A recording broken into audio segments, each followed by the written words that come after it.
And welcome to another episode of 50 Shades in Grey. With me today, I have Zach. Hey, mate.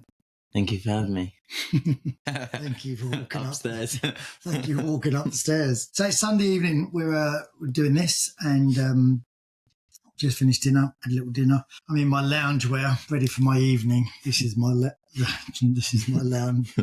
What are you laughing at? No, if they could only see what your loungewear actually is, like a mixture of terrible pajamas and old stuff, and you have really nice stuff that you just choose not to wear. So what's been going on? We haven't done one together for a while. No, it's been a while. No, not really. Been growing out my trash for Movember. My beard, yeah, looking good. Should have probably done my hair for this, but did you start last November? Yeah, I'm not blessed with a lot of hair. No, what's been going on? I've started working, so that's been good. Getting into something. I graduated this year, so obviously started working last 2 months. Well, it's nearly 2 months, thank God. It goes really quickly. 2 months in. Loving it. Yeah, it's all right. So what was that like? Because we were going to touch on that today, actually, because you've gone from obviously coming out of university, looking for jobs. So what's that like now? Looking for a job, was that quite a stressful time? I think at the moment it's very competitive. It's extremely competitive at the minute, but it's just weird because it's like your whole life. If you go through the whole sort of, now you have to stay in school till you're 16 or 18 doing something, so whether that's college or 1 day a week, like work experience / college, getting some form of education. But your whole life, you're sort of told what to do and you know what you're doing your whole life until you get to 16 to 18, really, in terms of if you're like lucky enough to be able to go to school and etc.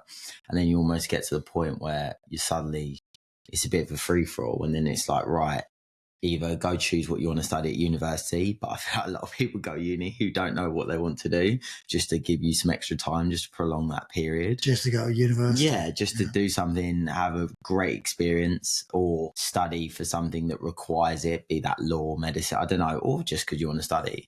But I feel the majority don't.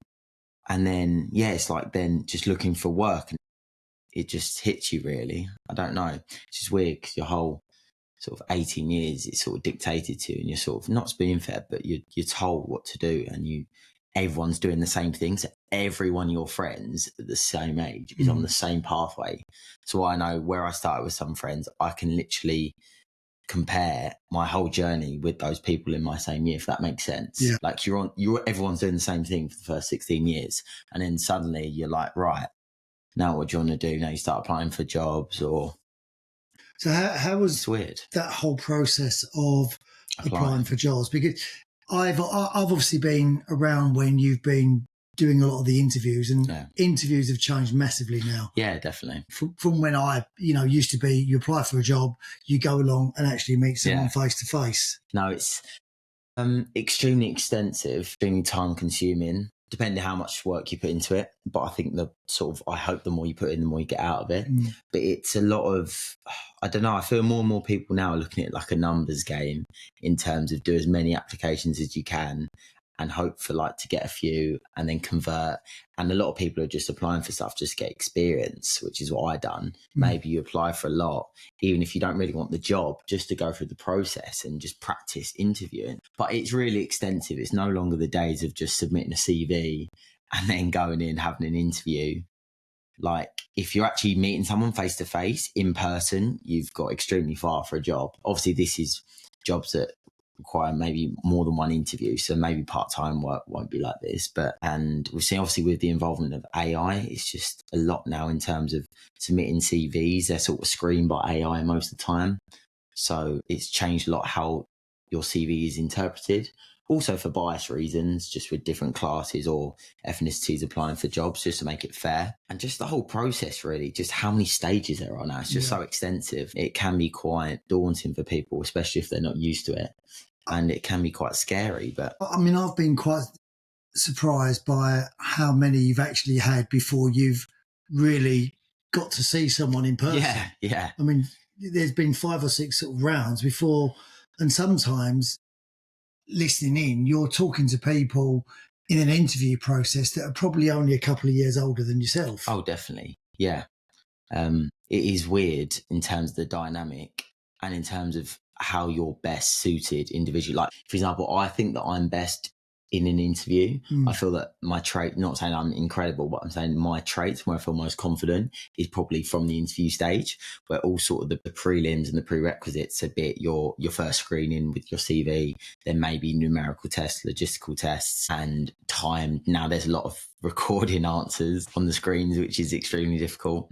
Because you only get a certain amount of... So for people that haven't done these, you'll be asked a question, and then it's literally like a game show. So the question pops up, and then you'll have a countdown that comes up. Yeah, to prepare. Yeah. To prepare. So what is it, like 30 seconds? Yeah, a minute, let's say. 30 seconds. And then you'll have an allotted time to actually give your answer as well. So it may be like a 2-minute gap, but you can't go over that, and you don't want to go under that.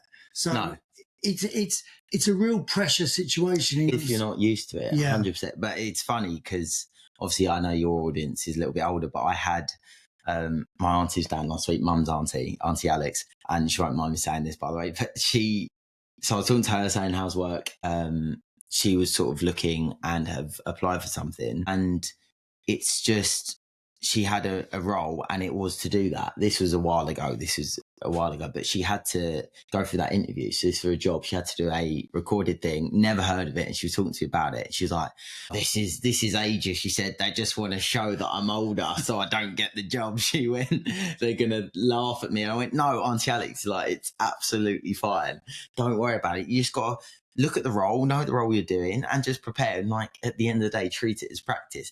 But she ended up not even doing it because she was so worried about doing this purely on the camera and almost how to do it, like even clicking the buttons. And it was quite funny, but I was sort of thinking, God, like, I do understand, because it's, even for me, like, it's a bit daunting and it can be quite nerve-wracking, especially if you're emotionally invested, like you really want the job. And at the minute it's so competitive, sometimes a desperation and eagerness that you really need it or want it. But it did make me laugh because she was just going, oh, I'm not doing that, no chance. And I was like, why? She's like, no, they just want to show how old I am. Well, and also people don't like being on camera as well. They're not confident looking at themselves in a camera and seeing yourself. Stuff like I said, they have some tracker. I said, I think this is right, but I said to I was like, Auntie Alex, just as well, like little things, like they go off keywords and research the role and why you're good and maybe what traits make you suitable for the role. And I said also a really good one, which I've been told, is eye contact. So make sure you're looking in the camera lens like I am now. Yeah. And I said smiling, because the algorithms like pick up on that and it feeds on that. So if you're looking away or maybe looking down, reading notes, for example, she went, well, I hate my smile, so I won't be doing that. She went, oh God, I hate my smile. I'm not doing that. She went, I'm going to be crap.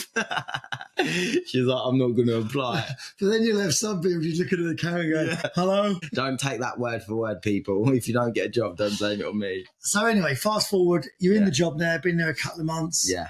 Not in terms of the job, I want to talk about your job, but how are you finding like work life? Because you know what it's like, you go through where people go, oh, enjoy school once you leave school. Yeah. Not that I've ever said that. No, but that old chest, no, I know what you mean. I have that conversation sometimes.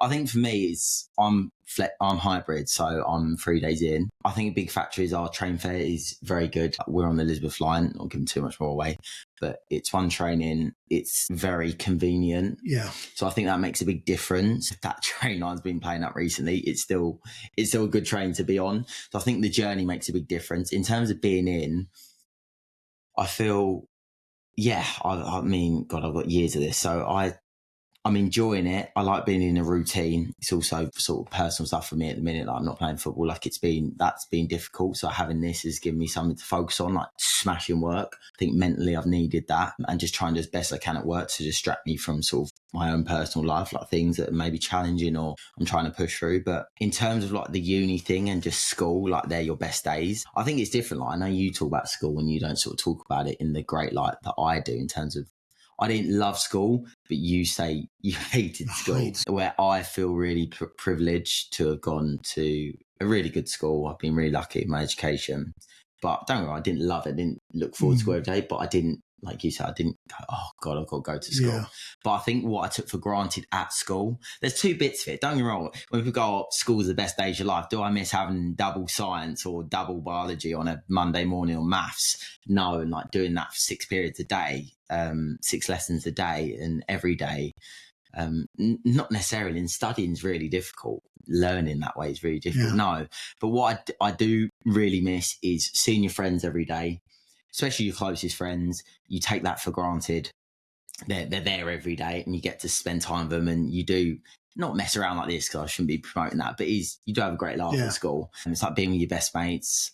It's really nice, and you build really good relationships. But also when you leave school, you find out who you're closest with and who you tick with. So, for example, at school, everyone's different. I've got the personality where I have a very small circle and I don't need a lot of people.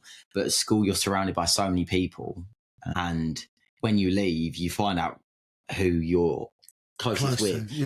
You're not seeing the people every day, so you haven't got to stay in touch with people. So you naturally just stay in touch with people you want to stay in touch with. And I think that's a really good thing. You're more of an adult. It depends what school you're at or how you are. But I feel like even in sixth form, when you get to your last sort of years in school, you're still treated more or less as a child. You're given a bit more freedom, but I think you're still treated like a kid. Any decisions? No, you don't at all. All the decisions are made for you. It's timetabled.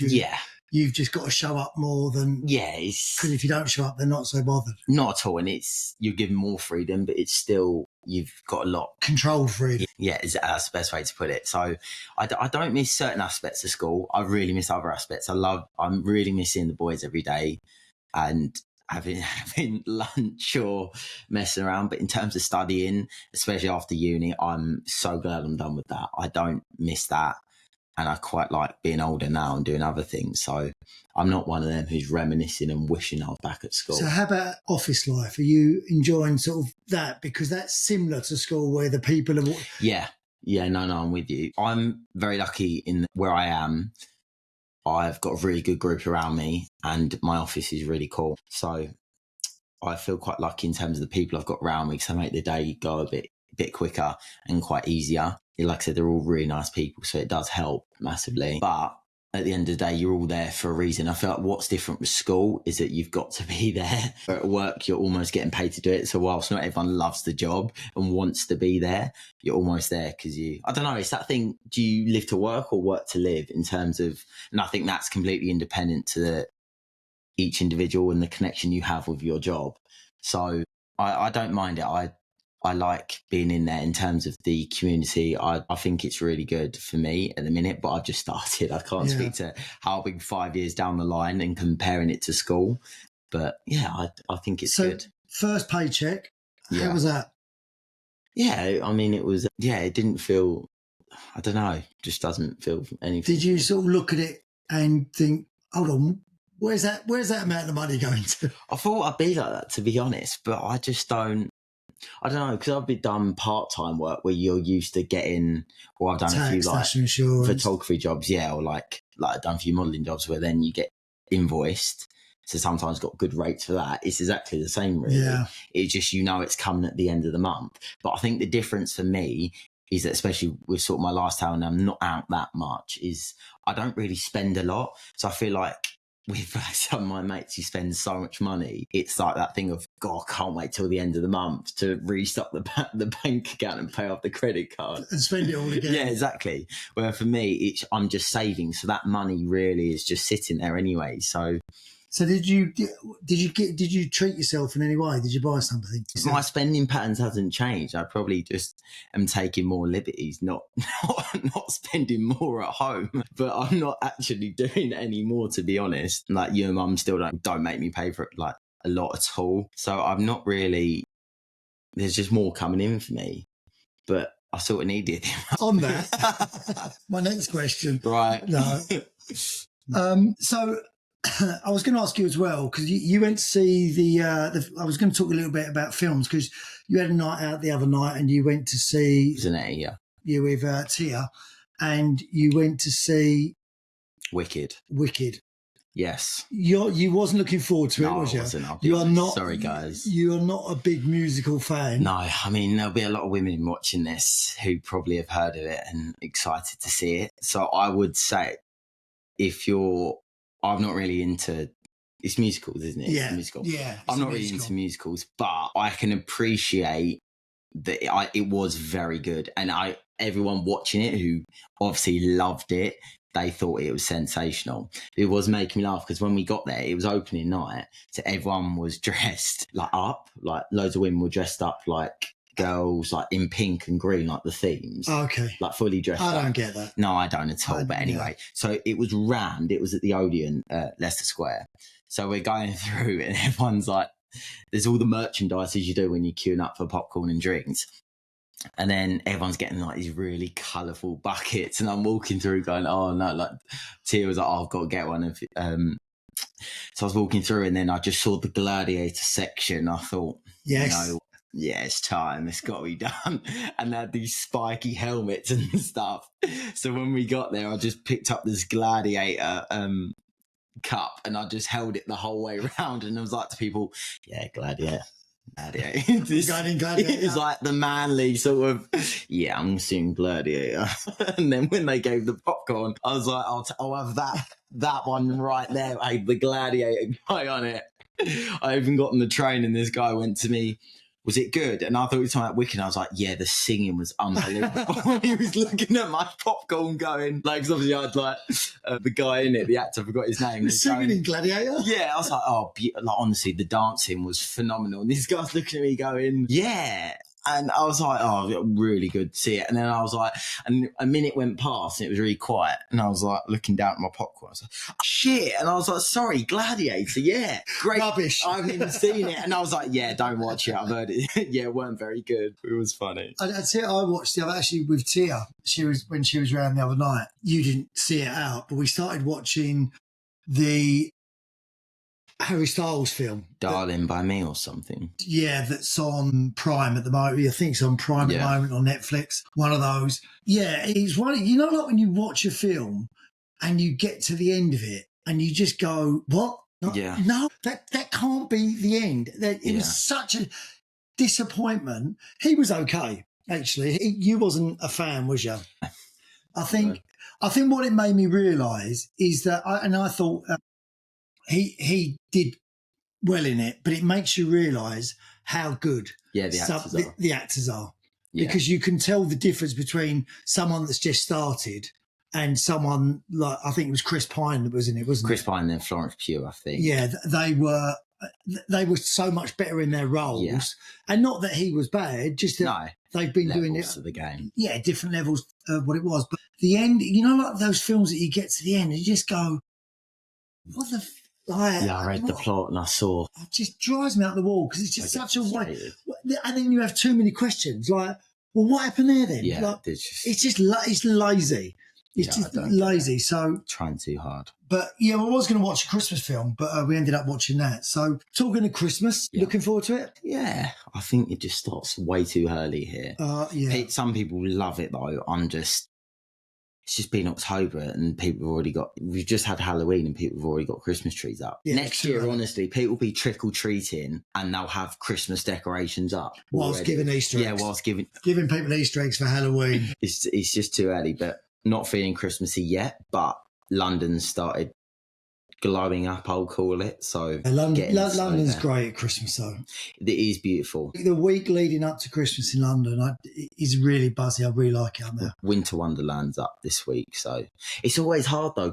Not hard, sorry, you'll see what I'm going to say in a minute, but the week building up in terms of London, what days are going to be busy, it's always really sceptical what days to like really invest in my night out. But you've got to have the trouble is you can't it's good to have 2 or 3 nights out, but you can't have them on top of each other. No, but that's what I'm saying, because it's too much alcohol and it ruins. Everyone's different, but for me, I couldn't do that. But Christmas is on a Wednesday. I don't know whether to go full throttle on the Friday before or maybe the Tuesday. Christmas Eve. If everyone's working from home on the Friday. That's what I'm saying. But then I don't think the Monday would be the same then. Where last year, I think where it was on the Tuesday, Thursday, maybe the Wednesday and Thursday. Yeah, I think that's going to be the safest bet. But then is the Saturday going to be busy? I don't know. Not so well. It depends. It's a real world issue. It depends where you go, I guess. No, as well. That's another factor where it's going to be busy. But no, I think a lot of the my boys and friends are going to Winter Wonderland. I think that opened last week or week before. But they clean up in Christmas. Geez, I mean, for families, I mean, be prepared to spend a little bit. It's like a small mortgage. Oh, wow. It's so expensive there, especially with kids. If they want a hot chocolate, just tell them tap waters tonight, because that stand is an absolute rip-off. It's like 10 quid for a hot chocolate. Honestly, it's a joke. But if you've got like 3 kids, you're looking at 50 quid just to get a hot chocolate. They're going to be thirsty if I had them, because, and you're queuing up for 2 hours. What's that, Dad? Nothing. You don't want that. Let me go. You don't want that. That rots your teeth and you have to go to the dentist. I'd get one to share. What's on your Christmas list? I really don't know. Even buying now, I've got to the stage where I just don't buy anyway. But as in, I just don't even know. I don't need anything. I really don't. But even family, I feel like it's so hard to buy for. I think it's harder when you get older as well. It's just, if you don't need anything, I just feel like then as a buyer, like grandma is so hard to buy for. I just feel like I'm throwing money away buying for her. I know she'd appreciate it, but and it's just stuff as well. Yeah, I can't get through it to my head, spending money to buy something that she doesn't need or won't use, although she will love it and unwrap it. But thank you so much. And put it with all the other stuff. Yeah, I just need her to, I want to know that if I get her something, let's say I bought her a sweater, she's going to really wear that sweater and use it in her life. But she's got like 400. Clothes is a no-go. There's nothing. That's why I said I think you got to go with experiences, because I think that's the way to go. That's where luxury sort of spending and the world's going, I think, as well, with experiences in terms of spending. Purchasers now want more in terms of experience for their money, because it's a memory that you're then buying, isn't it? Yeah, 100%. I think that's a safe bet. Yeah, don't get me experiences. No. Same. No, I don't want that. I'll send you a list. They're good for other people. The thing is, though, I think most people might find this Christmas, you tend to buy the things that you want, and because you know that other people aren't going to buy you the things that you want. Because I can think a load of things, thinking if someone really gave it some thought, they'd buy me this present. But I know they're not going to. Really? Yeah. Yeah, but you know which I think is quite bad. I don't want to buy you presents that could be regarded as communal presents. Like, I don't know if couples have that, like married couples or even people, boyfriend and girlfriend. What do you mean by communal presents? Boyfriend. As in, say I got you something for the house, like let's say a new Dyson Hoover. Although that's for you, you're not really going to open it and be like, you know what? Because it's just for the house and it's something that we can both use. Yeah, don't buy me a Dyson Hoover. No, but it's a good present, though. It's not. Why? If that's where... I don't want someone buying me a Hoover. Yeah, but some people would appreciate that. Who? No one would appreciate getting a Hoover. It's like Christmas. Saying if a husband... Let's say I don't know a lot about relationships, but don't ever buy your girlfriend or wife a Hoover. No, but let's say they bought something for the dog for the wife. It's like a communal present. Do you know? That's an awful present. That's like literally zero thought. Or like a new knife set. What is wrong with you? No, I mean, but you should look at things that people. I know the things that, like, I bought you a really cool birthday present. So I bought you those leg things. They're like a leg compressions. I think we've put a couple of posts on about it actually on our Instagram, and that's really good. Things that you'd use, but you probably wouldn't buy for yourself.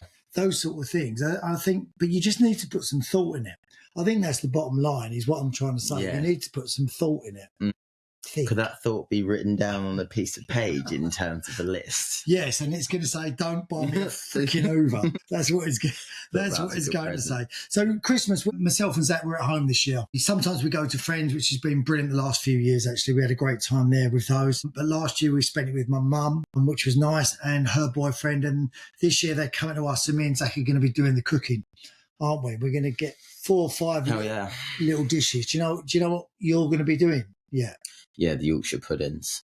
You can't buy them. You're making them. No, you got to make them. I've heard that they're really easy, but you might as well just buy them. Yeah, who told you this? No, just they're quite hard to get right. Yeah, good. And in terms of, you should just buy them. There's not that much difference. There is. If you make a really good Yorkshire pudding, I don't know. There's a big difference. Just that's something I want right, so I might just buy it. No, you don't buy it. Do both, but just in case, I can chuck some in the oven. But because if you make it yourself, you can do like a big square ones that you then cut up rather than them little ones. Yeah. No, we're not buying them. You got to cook them. Yeah. So we're going to do that. We're going to do that, the usual things. But I need a couple of really nice dishes that I want to cook because I don't want dishes. I just don't want to boil some carrots and or roast some carrots. I want like different spices and different herbs and just to make it a little bit more interesting. I think that'd be good. So any exciting ideas for Christmas? When are we going to put the tree up? As in, I didn't think it was. I'm not putting the tree up. We sound like such a Grinch, don't I?